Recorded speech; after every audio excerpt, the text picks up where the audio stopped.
the important thing for us to think about is that anytime you're working with a pen is that marks, oops, make an S and a K together. That's interesting. Marks are what you put on the paper, so I can make marks with this marker that I'm using right now. And as I gradually get them closer and closer together, this is lighter and this is darker. So more marks is always going to give you darker value, right? So today we're going to focus on marks with the ballpoint pen. Tomorrow I'm going to show you a little bit different skill with the ballpoint pen. So today we're going to talk about crosshatch, hatch, and something called scumble. Okay, so these are 3 different like mark making systems that we can use to create value using a pen. So in your supply kit you should just have a pen, and I will give you guys a pen and a piece of paper here in the classroom. Otherwise it doesn't, like any, I say any pen, but most pens will work. You just want like the regular like ballpoint pen kind, like a cheap clicky one that like comes from a place will work. Any of these are all the same kind of thing. Okay, you don't want a gel pen. So if you're scavenging for your own pen at home, you don't want a gel pen. You here for drawing class? Ceramics. So ceramics is lower class this way. That way. Thank you. Yeah, you bet.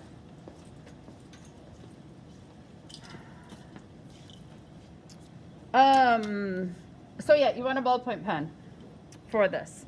So we're going to start talking about, so what you're going to need to do today for each of the 3 is,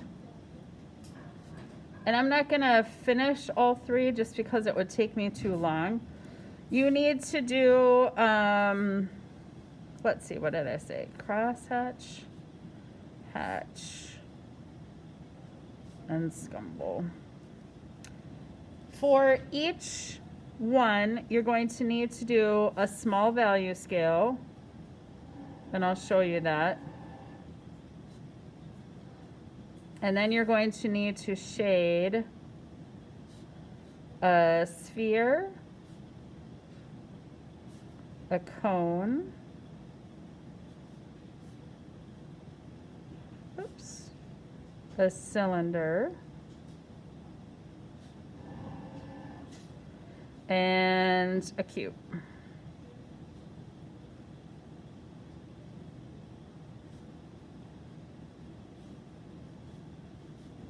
All right, so you're going to do that set of things for each one of the techniques that I'm going to show you. You do not have to make these huge. The bigger you make them, the more time consuming it is to shade them in. But don't make them so tiny that it's like hard to get in there and make the value happen. So first I'm going to talk to you, and you can do this right in your sketchbook. I left my sketchbook at home in my studio, so I'm just on a piece of drawing paper. Okay, so crosshatch. Crosshatch is a series of lines that go crisscross with each other. So the closer that they get together, the darker the value is going to be. So I can spread them out and have it be light. And then the more directions that you go, the darker it gets. So you can see I can start to build value by changing directions, adding directions, and layering it up. So when I say small value scale, this is what I'm talking about, right? This would be a small value scale done doing crosshatch. Gradually getting darker until it's pretty much as dark as the pen can go. But I'm still using that same kind of mark.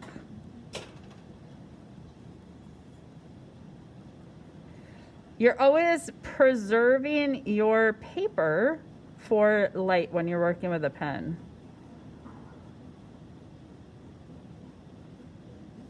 So there you go. A little bit dark to light, super fast. I would need to do a nicer job if this was me doing this for practice, okay? I'm trying to do it as fast as I can so that you guys can see what's going on.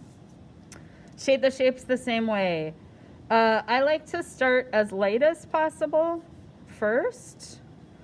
So I'm going to, and then ballpoint pens are interesting. So you can see I'm pressing lighter with the pen and I'm getting lighter marks. So that's something that a lot of times we don't think about with a ballpoint pen, is that it is still pressure sensitive, a bit like a pencil.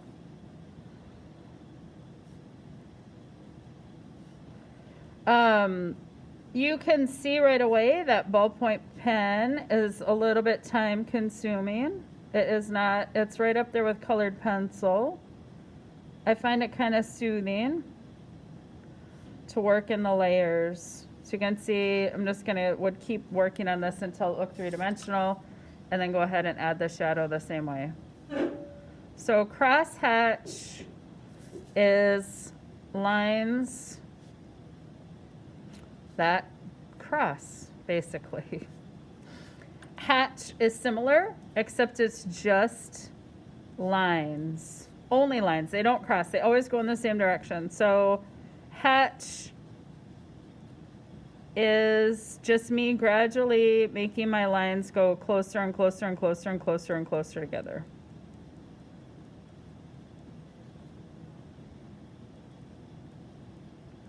The goal always when you're doing pen work is to keep your lines as straight as possible.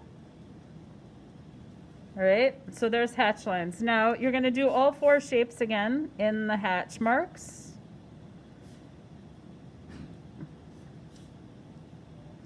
I'm just going to sketch them on here just as a representation that you need to do all four of these. This is a wonky square. Now, hatch lines, when they're on a straight object, will be straight. So this is the dark side of my cube, so these lines are going to all be straight.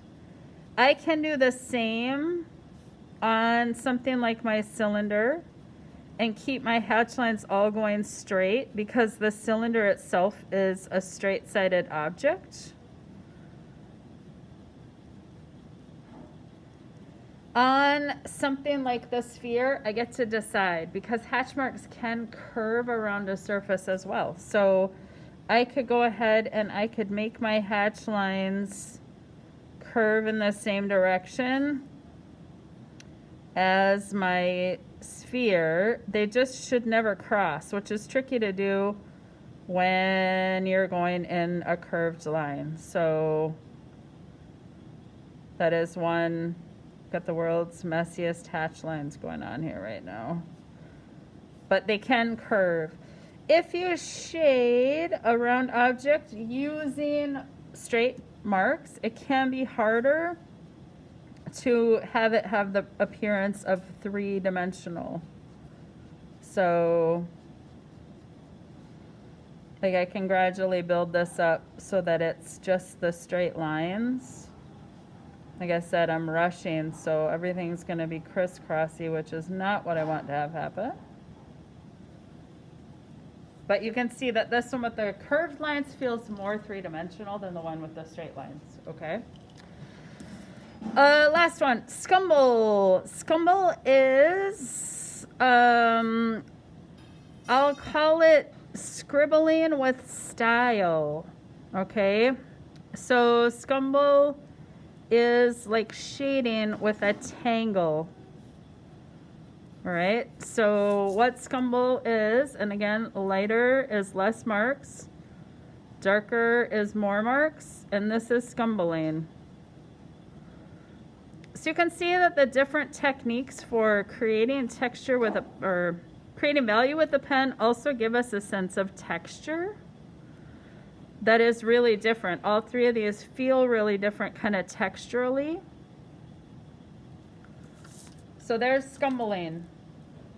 Less marks is lighter, more marks is darker.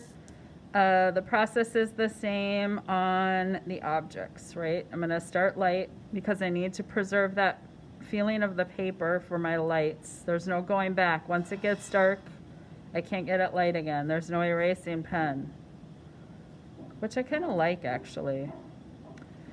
The creative problem solving loop is kind of nice when you're working with a pen, because you have to figure out the way, like if you feel like you make a mistake, it covers up really easy. And you have to figure out a way to fix anything that you decide is not quite the way you wanted it to be. So there you go, Scumble. We'll learn a little bit different technique tomorrow as well. But the technique tomorrow is a little trickier to get the hang of and will take us longer. And these are a little bit easier to kind of grasp to start working with a pen. Okay? I think that's it. Practice. So you're going to do one value scale, all 4 shapes for each of these 3 techniques. When you're done, you're going to take a picture and post it in Google Classroom, same as any other day.